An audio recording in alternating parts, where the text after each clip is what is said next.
Hallo allerseits und willkommen zum vierten Teil des Leopold Buddy Builds mit Felis Barsinonensis und mir hier auf YouTube.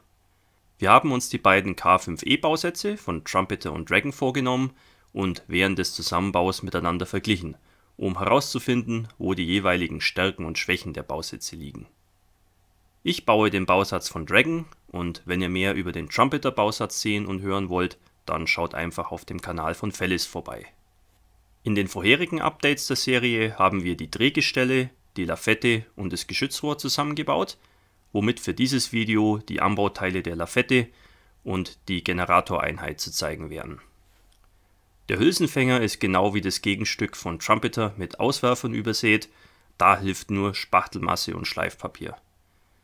Den Richtstand habe ich ausgeklappt gebaut, die Details sind ausreichend, schön ist auch das fotogeätzte Gitter der Plattform. Die Handläufe kommen als 4 große Teile daher, die aufwendig versäubert werden müssen. Unschön ist dabei, dass die dünnen Teile auch etwas verbogen sind, wobei sich das meiste davon beim Einbau von alleine wieder begradigt. Kommen wir nun zu den wohl kompliziertesten Teilen des Bausatzes, die Leitern. Davon haben wir insgesamt 4 Stück zu montieren, nämlich 2 feste kurze Leitern an der vorderen Stirnseite und 2 ausfahrbare Leitern an den Seiten. Fangen wir mit den kurzen Leitern an. Die Sprossen kommen als einzelne Stücke daher, was die Versäuberung und den Zusammenbau recht aufwendig werden lässt. Hinzu kommt, dass die seitlichen Bügel wieder einige Auswerfer haben, die ich aber dieses Mal nur ausgeschliffen habe. Die Sprossen sind leider etwas brüchig und gehen auch leicht verloren, weshalb ich einzelne Sprossen durch Drahtstücke ersetzen musste. Immerhin lassen sich die kurzen Leitern gut an der Lafette befestigen. Schwieriger wird es mit den ausziehbaren langen Leitern, die haben es wirklich in sich. Schon die Darstellung im Bauplan verheißt nichts Gutes. Zunächst muss man erstmal einige Minuten damit verbringen, die Zeichnungen überhaupt zu verstehen, bevor man auch nur ein Teil vom Gießrahmen trennt.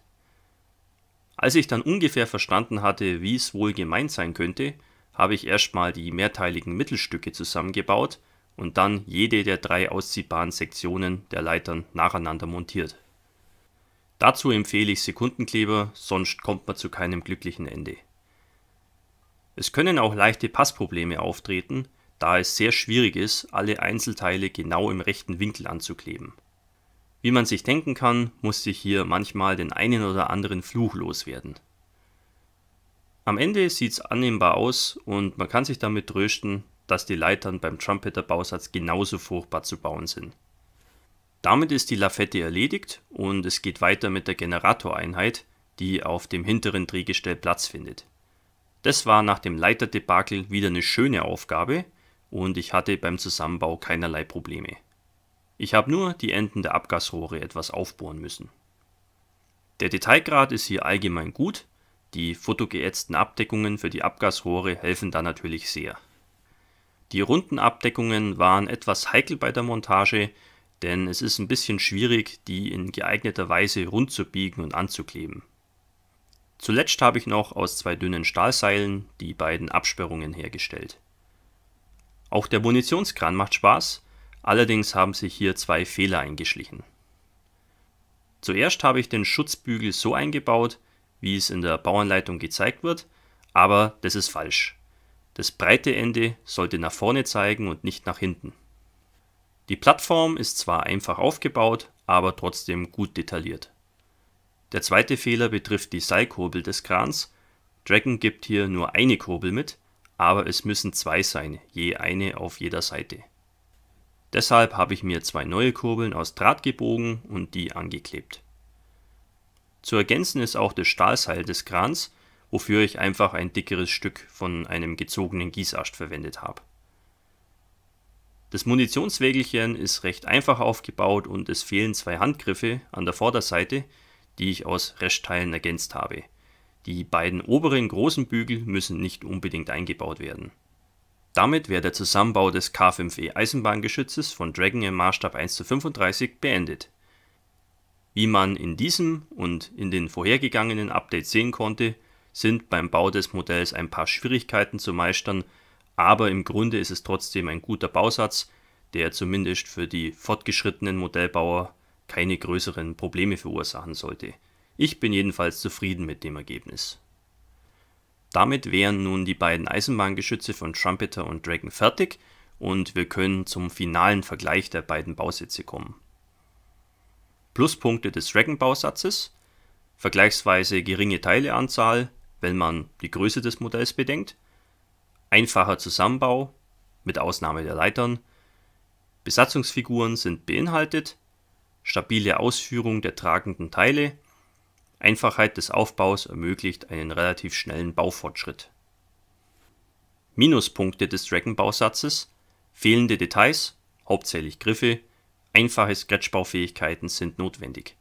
Viel zusätzliche Recherche notwendig, Teile müssen aufwendig versäubert werden, jede Menge Auswerfmarken an ungünstigen Stellen, die beinhalteten Schienen sind nicht gut detailliert, der Bausatz ist meistens relativ teuer und auch nicht mehr weitläufig auf dem Markt verfügbar. Pluspunkte des Trumpeter-Bausatzes: guter Detailgrad in den meisten Bereichen, benötigt nicht viel zusätzliche Recherche, die beinhalteten Schienen sind etwas besser, wobei die immer noch nicht toll sind, der Kaufpreis ist etwas geringer und der Bausatz ist auf dem Markt leicht zu bekommen. Minuspunkte des Trumpeter-Bausatzes: sehr hohe Teileanzahl, sehr komplexer Aufbau, die Besatzungsfiguren sind nicht beinhaltet, tragende Teile sind nicht ganz so stabil ausgeführt, großer Zeitaufwand notwendig, Teile müssen aufwendig versäubert werden, jede Menge Auswerfer an ungünstigen Stellen. Zusätzlich möchte ich auch noch die Hauptkomponenten der Eisenbahngeschütze miteinander vergleichen. Schauen wir uns zuerst die Drehgestelle an. Bei Dragon gibt es wenig Details an der Unterseite, aber gute Details an den sichtbaren Stellen und die Auswerfer an den Rädern sind wirklich sehr lästig, aber dafür ist der Zusammenbau sehr einfach. Bei Trumpeter sind die Drehgestelle rundherum wunderbar detailliert, aber extrem aufwendig beim Zusammenbau, was auch zu Passproblemen führen kann. Da würde ich mal sagen, dass Dragon gewinnt. Bei der Lafette und dem Geschützrohr ist es so bei Dragon, dass der Zusammenbau einfach und schnell vonstatten geht. Die Innendetails sind okay, die Außendetails sind teilweise ein bisschen mangelhaft, weil das eine oder andere eben fehlt.